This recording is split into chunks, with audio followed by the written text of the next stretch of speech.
Pinayuhan ng Amerika, Britanya at Australia ang kanilang mga mamamayang nasa Pilipinas na umiwas sa Pasay area matapos ang nangyari sa Resorts World. At ngayong gabi, isang misang inialay para sa mga nasawi. Saksi si Susan Enriquez. Nag-alay ng bulaklak at nagsindi ng kandila ang mga kawani, security guard at pulis bilang pag-alala sa mga sinawing palad sa pag-atake sa Resorts World, Manila. Sa kabila ng mahigpit na seguridad, pinayagan ng mga miyembro ng media na makalapit sa main entrance nung ginawa ang misa ngayong gabi. Sa misa, isa-isang binanggit ang pangalan ng mga nasawi. Para naman umasikaso sa mga dumarating na kaanak, nag-set up ng Welfare Services Desk ang Philippine Red Cross.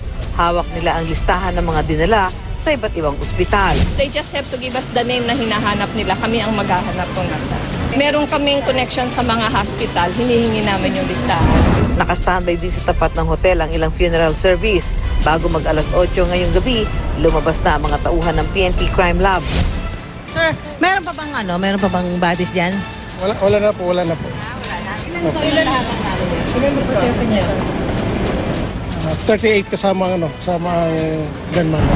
Dahil sa nangyari sa Resorts World, hinigpitan ng seguridad sa lahat ng NAIA terminals. Sa MRT stations naman, bukod sa dinagdagan ang mga gwardya, may nagbabantay rin mga sundalo.